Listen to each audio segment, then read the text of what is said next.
केशरचा रंग तुम्ही बघू शकता किती छान असा आपल्या खिरीमध्ये उतरला आहे।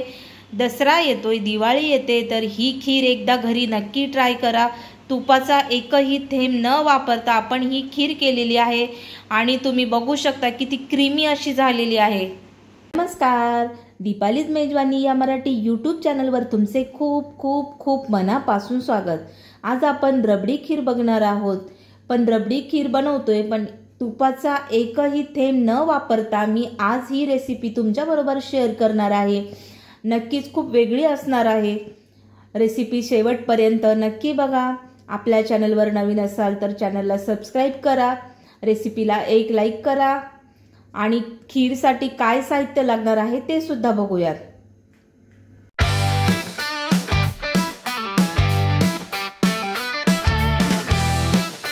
साहित्य आहे इंद्रायणी तांदूळ आहेत, हे अर्धी वाटी इंद्रायणी तांदूळ, 3 ते 4 हिरवी वेलची, अर्धी वाटी साखर, 1.5 लिटर दूध, 7 ते 8 केशरच्या काड्या मी थोड्याशा दुधामध्ये भिजत घातल्या आहेत, एक 4 ते 5 आपल्याकडे काजू आहेत, 7 ते 8 आपल्याकडे बदाम आहेत आणि 1 चमचाभर चारोळी मी घेतली आहे। आणि खिरीला ना एकदम रिच असा टेस्ट येण्यासाठी मी हे काजू बदामची पावडर आहे ना, ही मी बनवून ठेवलेली आहे। माझ्या मुलांना खीर खूप आवडते, तर ही रबडी खीर त्यांना खूप आवडते। तर मी काय करते ना, हे जे तांदूळ आहेत इंद्रायणी, हे मी नेहमी घरामध्ये ना धुवून स्वच्छ सुती कापडावर असे सुकवून आणि नंतर फ्रीजला मी ठेवत असते, म्हणजे कसं तांदूळ आपलं खराब होत नाही। दूध मी तापत ठेवलं आहे। आता आपल्याला काय करायचंय, हे जे तांदूळ आहेत हे आपल्याला खलबत्त्यामध्ये असे कुटून घ्यायचे आहेत, म्हणजे एकदम बारीकही नाही आणि एकदम जाडही नाही आणि चव सुद्धा छान येईल, त्यामुळे आपल्याला हे बारीक करून घ्यायचे आहेत। बघा, हे जे तांदूळ आहेत ना, हे मी छान असे बारीक करून घेतले आहेत या खलबत्त्यामध्ये, बघू शकता। हे बघा, अगदीच ना एकदम बारीकही नाही आणि एकदम असे जाडे सुद्धा नाहीत, व्यवस्थित असे बारीक करून घेतले आहेत। आणि आता आपण हे दूध तापत आहे, या दुधामध्ये आपण हे तांदूळ घालून घ्यायचे आहेत आणि हे छान शिजवून घ्यायचं आहे आपल्याला। छान असं ढवळत ढवळत ना याला शिजवून घेऊया आपण। तांदूळ आपले छान शिजले आहेत, हे बघा, मंद आचेवर ना मी छान हे असं व्यवस्थित शिजवून घेतलं आहे। आता आपल्याला यामध्ये साखर घालायची आहे।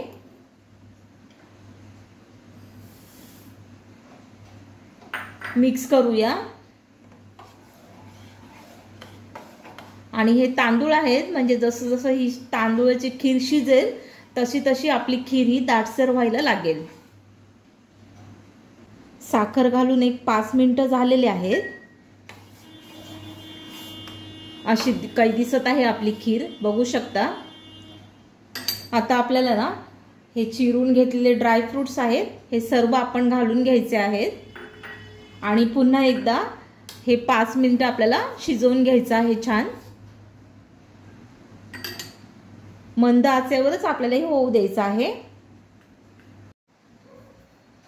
ड्रायफ्रुट्स घालून 5 मिनिटं झालेले आहेत।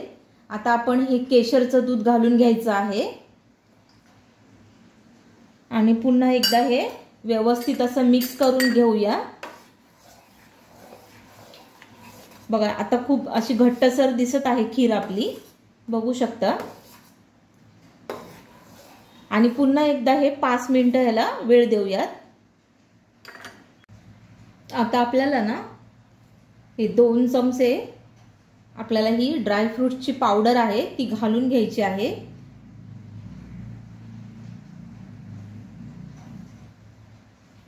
आणि अजून चमचाभर मी घालणार आहे आणि पुन्हा एकदा हे मिक्स करायचंय।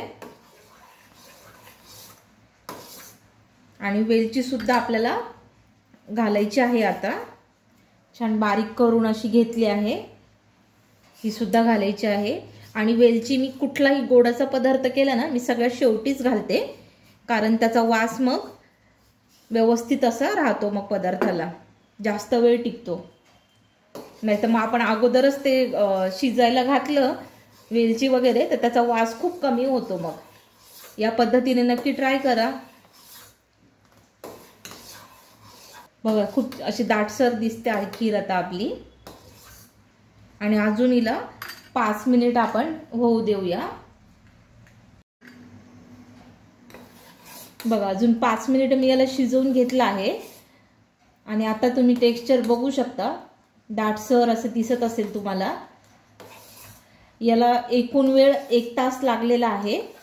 अर्धा तास मी ना तांदूळ शिजवून घेतले दुधामध्ये आणि त्यानंतर मग बाकीचे जिन्नस घालत घालत आपण अर्धा तास हे होऊ दिले. म्हणजे 1 तासात बरोबर आपली खीर. आणि दूध सुद्धा आपलं आटलेलं आहे, तुम्ही बघू शकता. एवढं असं दूध होतं आपलं. आता एवढं तरी ते खाली गेलं आहे आणि खीर व्यवस्थित अशी शिजली आहे आपली. सर्व करते मी आता. छान सर्व केली आहे मी खीर. तुम्ही बघू शकता टेक्स्चर बघा किती क्रीमी दिसत आहे, ते सुद्धा बघू शकता तुम्ही. भन्नाट अशा चवीची ही खीर एकदा घरी नक्की ट्राय करा.